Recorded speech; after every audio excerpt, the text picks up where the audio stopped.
베르디의 오페라 나부코에 나오는 히브리 노예들의 합창이라는 노래는 이탈리아 사람들이 제2의 애국가라고 여길 만큼 애창하는 노래입니다. 이탈리아가 오스트리아의 통치를 받고 있을 때 나라의 독립을 열망하던 국민들의 마음속에 애국심을 불러일으켰던 노래이기 때문에 그렇습니다. 이 노래는 구약 성경을 배경으로 하고 있습니다. 오페라 제목 나부코는 성경에 등장하는 바벨론 왕 느부갓네살의 이름을 이탈리아 말로 줄여서 붙인 이름이 나부코입니다. 그러니까 이스라엘 백성들이 바벨론 포로로 끌려가 느부갓네살 통치하에 비참한 삶을 살던 때를 배경으로 하고 있는 노래라는 것입니다. 당시 이탈리아 국민의 처지가 이와 같다고 여겨서 베르디가 이 오페라를 작곡했고 이탈리아 국민들이 이심전심으로 이 노래를 그렇게 사랑하며 불렀던 것입니다. 이 노래를 잘 들어보면 이스라엘 백성들 곧 바벨론의 포로로 끌려온 히브리 노예들이 강제 노역에 시달리면서 정말 하루하루 힘겨운 삶을 이어갑니다. 그런데 그런 고달픈 시절을 보내면서도 그들은 노래를 불렀습니다. 바벨론 강변에 앉아서 두고 온 고향 땅 요단 강변을 그리워하며 노래를 불렀습니다. 이미 무너져 내린 예루살렘 성전을 안타깝게 회상하며 노래를 불렀습니다. 그래서 이 노래에는 깊은 슬픔이 가득 배어 있습니다. 그러나 이 노래는 단지 슬픔을 하소연하는 것으로 끝나지 않습니다. 다시 고향으로 돌아갈 희망을 노래하고 있습니다. 다시 예루살렘 성전을 재건하고 그 성전에서 하나님께 제사 드리는 꿈을 노래하고 있습니다. 그래서 이 노래에는 슬프지만 희망의 장엄함이 스며들어 있습니다. 베르디는 이 노래를 통해 당시 슬픔과 절망 가운데 있던 이탈리아 국민들에게 희망을 갖게 했습니다. 이탈리아 국민들이 이 노래를 부르며 조국의 독립을 꿈꾸게 되었습니다. 그래서 이 노래는 이탈리아 국민들이 가장 사랑하는 노래로 지금도 애창되고 있습니다. 우리 오페라 동영상 함께 보시겠습니다. 소동해 주십시오.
이처럼 믿음의 사람들은 힘겨울 때도 노래합니다. 절망의 순간에도 노래합니다. 심지어 장례식의 그 깊은 슬픔 중에도 노래합니다. 무엇이 절망의 순간에도 노래하게 할까요? 바로 믿음입니다. 믿음의 사람들은 절망의 순간에도 믿음으로 노래합니다. 그리고 그 믿음의 노래를 통해서 위로를 받고 용기를 얻고 새로운 희망을 찾습니다. 그래서 그리스도인들은 믿음으로 노래하는 사람들이라고 부를 수 있습니다. 오늘 본문은 노래를 권고하는 말씀으로 시작합니다. 오늘 본문 14절 말씀 다시 한번 같이 읽도록 하겠습니다. 시작. 시온에 따라 노래할지어다. 이스라엘아 기쁘게 부를지어다. 예루살렘 따라 전심으로 기뻐하며 즐거워할지어다. 이 말씀을 보면 스바냐 선지자는 세 가지 호칭을 사용하고 있습니다. 시온에 따라, 이스라엘아, 그리고 예루살렘 따라, 이렇게 세 가지 호칭을 사용하고 있습니다. 그렇다면 이들은 누구를 가리키는 말일까요? 여기서 이 셋은 다 같은 대상을 지칭한 말입니다. 그리고 그 대상은 스바냐 선지자 당시에 하나님의 백성들을 가리키는 말입니다. 그런데 당시 하나님의 백성들은 어떤 상태에 있었을까요? 스바냐 선지자가 지칭했던 하나님의 백성들은 구체적으로 어떤 사람들이었을까요? 스바냐 선지자가 예언하던 시대는 남왕국 요시야 왕이 통치하던 때입니다. 스바냐 선지자는 왕족이었습니다. 그래서 종교적인 상황은 물론이고 정치적인 상황과 나라의 형편을 누구보다도 잘 알고 있었습니다.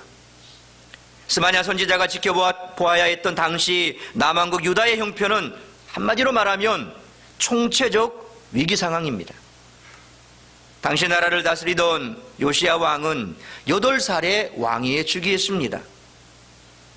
갑작스럽게 아버지 아몬 왕이 반역자들에 의해 살해됐고 천신만고 끝에 반역이 진압된 이후 8살 꼬마가 등 떠밀려 왕좌에 오르게 된 것입니다. 당시 나라 형편은 8살짜리 왕이 수습하기에는 상황이 너무나도 좋지 않았습니다. 우선 정치적으로 부왕이었던 아몬 왕이 2년간 너무도 큰 악행을 저질렀기 때문에 민심이 돌아섰습니다. 그리고 반역이 일어나고 또 진압되는 과정에서 정치는 제 기능을 발휘할 수 없을 정도로 붕괴되었습니다. 이런 상황에서 민생은 파탄이 나고 국력은 쇠약해질 대로 쇠약해졌습니다. 더 큰 문제는 종교적인 상황입니다. 역대하 33장을 읽어보면 요시야 왕의 할아버지인 므낫세 왕이 55년 동안 왕으로 통치하면서 나라는 더 이상 하나님을 섬기는 하나님의 백성의 나라라고 할 수 없을 지경이 됐습니다. 므낫세 왕은 아버지 히스기야 왕이 무너뜨린 모든 우상의 산당들을 다시 복구했습니다. 특히 하나님께만 예배해야 하는 예루살렘 성전 뜰에 우상의 제단을 만들었습니다. 게다가 자기가 앞장서서 하나님께서 금하신 자식을 제물로 바치는 그런 악행을 저질렀습니다. 이런 시기를 지나면서 하나님의 백성들은 망해가는 나라를 지켜봐야만 했습니다. 그리고 무엇보다도 하나님의 성전에 우상숭배가 자행되는 처참한 일을 지켜봐야만 했습니다. 그리고 하나님의 진노가 쌓여가는 모습을 또한 지켜보아야만 했습니다. 따라서는 본문이 말씀하고 있는 하나님의 백성들은 한마디로 절망하는 사람들이라고 할 수 있습니다. 하나님의 성전이 우상숭배의 산당이 되었고 왕이 앞장서서 하나님의 종들을 핍박했고 우상숭배를 선동했습니다.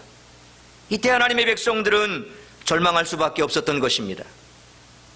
그런데 오늘 본문을 보면 이런 상황 속에서 절망하고 있던 하나님의 백성들에게 스바냐 선지자는 노래를 부르라고 권고하고 있습니다. 절망 속에서 노래를 잃어버리고 있던 하나님의 백성들에게 그럼에도 불구하고 노래를 하라고 권고하고 있는 것입니다. 왜 스바냐 선지자는 절망 중에 있던 하나님의 백성들에게 노래하라고 권고하고 있을까요? 그 이유는 하나님의 백성들은 어떤 상황 속에서도 노래하는 사람들이어야 하기 때문입니다. 그 어떤 상황도 하나님의 백성들의 입에서 노래를 빼앗을 수 없기 때문입니다. 그리고 노래가 하나님의 백성을 하나님의 백성답게 세워갈 것이기 때문입니다. 노래를 통해 위로를 받고 노래를 통해 용기를 얻고 그리고 노래를 통해 희망을 찾을 수 있기 때문입니다. 찬송가 413장 1절 가사를 보면 내 평생에 가는 길 순탄하여 늘 잔잔한 강 같든지 큰 풍파로 무섭고 어렵든지 나의 영혼은 늘 편하다. 내 영혼 평안해. 내 영혼 평안해. 우리가 너무나 잘 아는 413장 1절 가사가 이렇습니다. 이 찬송가를 작시한 사람은 스패포드라고 하는 사람입니다. 그는 아주 행복하고 평탄한 삶을 살았던 사람이었습니다. 유명한 변호사였고 대학교 교수였습니다. 아름다운 아내와 사랑스러운 네 딸과 함께 행복한 삶을 이어오고 있었습니다. 한 번은 아내와 네 딸이 프랑스로 여행을 떠났습니다. 그런데 여객선 하브호가 영국 배와 충돌해서 승객 226명이 익사하는 대참사가 발생했습니다. 이 사고로 네 딸은 모두 익사했고 아내만 겨우 생명을 구했습니다. 스패포드는 사고 현장으로 달려갔습니다. 그리고 딸들이 수장된 그 바다를 바라보며 딸들의 이름을 부르며 절규했습니다. 이때 아내가 조용히 남편의 손을 잡으며 이렇게 말했습니다. 여보, 우리 아이들은 지금 천국에 있어요. 우리와 잠시 헤어져 있을 뿐이에요. 스패포드는 이 말에 큰 위로를 받았습니다. 그리고 그 비극의 현장에서 시 한 편을 썼습니다. 그 시로 만들어진 찬송이 바로 413장입니다. 우리 그리스도인들은 노래하는 사람들입니다. 환난 중에서도 노래하고 절망 중에서도 노래하는 그런 사람들입니다. 바로 믿음으로 노래하는 사람들인 줄 믿으시길 바랍니다. 그러나 지금 겪고 있는 시련 때문에 혹 노래를 잃어버리지는 않았습니까? 너무도 절망이 깊어서 노래를 잃어버리지는 않으셨습니까? 그래도 노래할 수 있어야 합니다. 아니, 그래도 노래해야만 합니다. 스바냐 선지자가 절망하고 있던 이스라엘 백성들에게 그래도 노래하라고 권유한 이유가 있었습니다. 그들 안에 아직도 노래해야 할 이유가 있었기 때문입니다. 15절 말씀 우리 같이 한번 읽도록 하겠습니다. 15절 같이 읽습니다. 시작. 여호와가 내 형벌을 제거하였고 내 원수를 쫓아냈으며 이스라엘 왕 여호와가 내 가운데 계시니 내가 다시는 화를 당할까 두려워하지 아니할 것이라. 17절 말씀도 같이 읽습니다. 시작. 너의 하나님 여호와가 너희 가운데 계시니 그는 구원을 베푸실 전능자이시라. 그가 너로 말미암아 기쁨을 이기지 못하시며 너를 잠잠히 사랑하시며 너로 말미암아 즐거이 부르며 기뻐하리라 하리라. 아멘. 여호와가 내 가운데 계시니, 여호와가 너희 가운데 계시니. 스바냐 선지자는 지금 이스라엘 백성들에게 절망적인 상황이지만 하나님께서 이스라엘 백성들과 함께 하신다는 말씀을 선포하고 있습니다. 비록 이스라엘 백성들이 자기들 앞에 펼쳐져 있는 상황을 보면서 그 누구도 하나님께서 우리와 함께 하신다고 말하기 힘든 상황이지만 그래도 하나님께서 이스라엘 백성들과 함께 하신다고 단호하게 선포하고 있습니다. 비록 그 누구도 하나님께서 자기들과 함께 하신다는 증거를 내어놓을 수 있는 상황이 아니지만 믿음으로 하나님께서 함께 하신다고 선포하고 있습니다. 스바냐 선지자는 지금 믿음으로 하나님께서 이스라엘 백성들과 함께 하신다는 것을 보면서 말씀을 선포하고 있습니다. 그리고 함께 하시는 하나님을 노래하라고 권고하고 있습니다. 미국 LA 선한 정직이 교회를 담임하고 계시는 송병준 목사님이 쓴 오후 5시에 온 사람이라는 책이 있습니다. 송 목사님이 마지막 때에 하나님의 택함을 받은 그 은혜에 감사하며 지은 책입니다. 청소년기에 아버지가 사업에 실패해서 집에 빨간 딱지가 붙어 모든 것을 차압당하고 달동네 판잣집에서 살아야만 했습니다. 그리고 고등학교 때에는 빚쟁이를 피해서 아버지 어머니가 집을 나가 계시는 동안에 본인이 여동생 둘을 돌봐야만 했는데 전기, 수도, 가스, 전화가 다 끊긴 집에서 빚 독촉하는 깡패들에게 협박을 받으며 그렇게 지내야만 했습니다. 언젠가 좋은 날이 오겠지 기다렸지만 아버지는 손대는 사업마다 다 실패하시더니 결국 빚더미 속에서 55살의 간암으로 세상을 떠났습니다. 그런데 그 어려울 때에 그가 예수님을 믿게 되었는데 아마 그러면서 공부를 꽤나 잘했던가 봅니다. 교회에서 장학생으로 뽑혀서 미국으로 유학을 가게 됩니다. 이제 우리 가정이 행복한 일만 남았다 하시던 어머니가 남은 빚을 갚기 위해 억적같이 일하시다가 뇌종양으로 세상을 떠나십니다.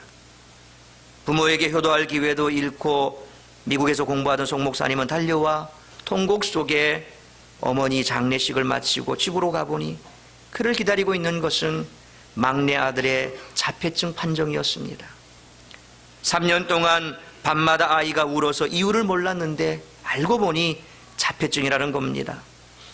정말 완전히 인생의 밑바닥으로 내려가는 것 같았습니다. 이것도 저것도 되는 것이 없는 것 같았습니다.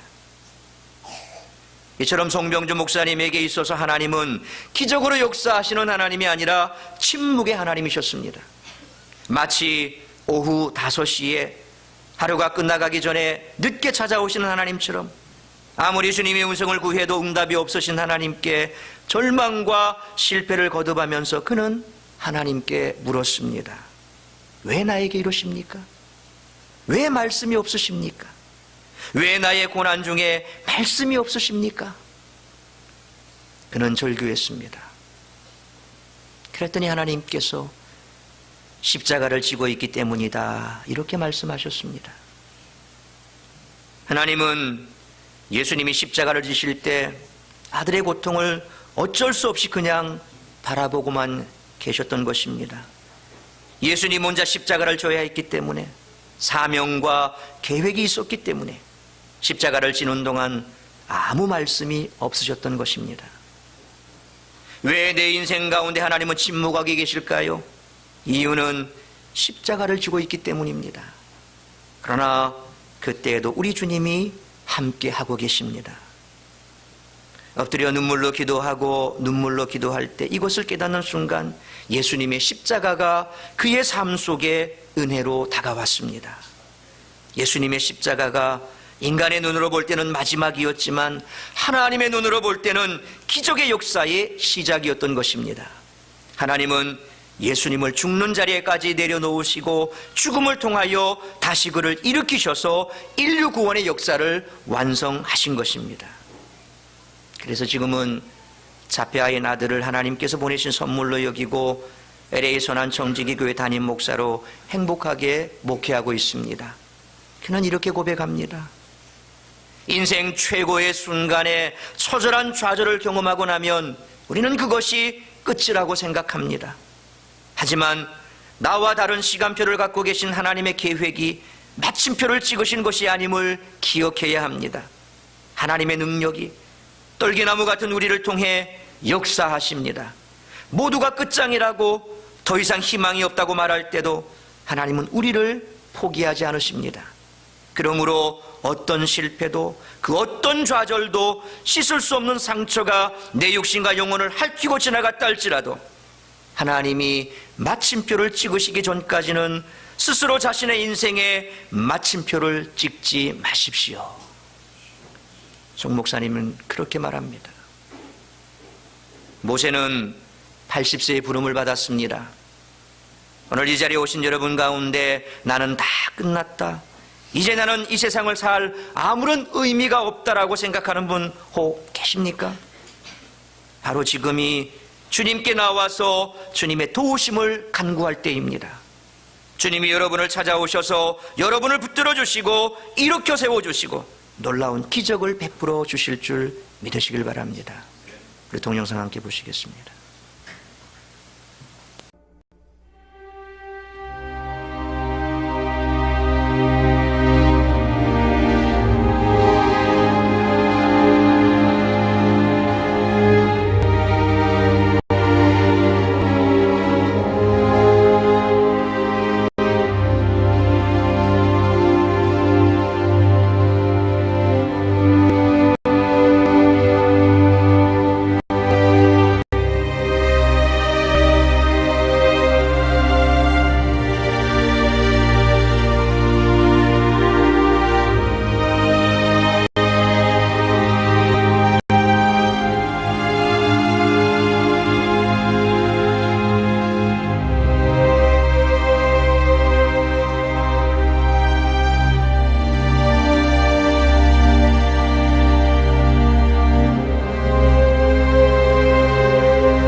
마태복음 14장을 보면 베드로가 잠시 무리를 걸었던 이 얘기가 나옵니다.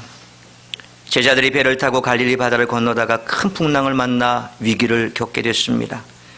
예수님께서 제자들을 구원하시기 위해 그때 무리를 걸어서 찾아오셨습니다. 이때 베드로가 예수님을 보고 뜬금없는 청을 드립니다. 자기도 예수님처럼 무리를 걷게 해달라는 것입니다.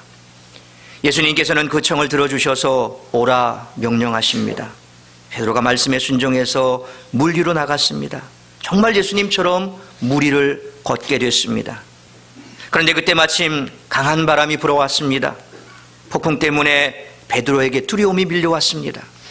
믿음이 흔들리게 됐습니다. 그래서 그만 바다에 빠지게 되었습니다. 그러나 다행히 주님께서 그를 건져주셨습니다. 이 이야기 속에서 우리가 주목할 점이 있습니다. 바로 시선의 중요성입니다. 우리가 무엇을 보느냐가 중요하다는 말씀입니다. 베드로가 풍랑이 있는 바닷속에서도 예수님을 바라볼 때 믿음을 가지게 되었습니다. 주님께서 지금 나와 함께 하신다는 믿음을 가지게 됐습니다.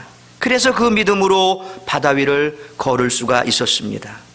그러나 베드로가 예수님을 바라보다가 바람과 풍랑을 바라보는 순간 믿음이 흔들렸던 것입니다. 주님께서 지금 나와 함께 하신다는 그 믿음을 잃어버리게 됐습니다. 그래서 바다에 빠지게 된 것입니다. 여러분, 주님은 늘 우리와 함께 하십니다. 우리가 주님을 바라볼 때 우리는 주님께서 나와 함께 하신다는 믿음으로 노래할 수 있습니다.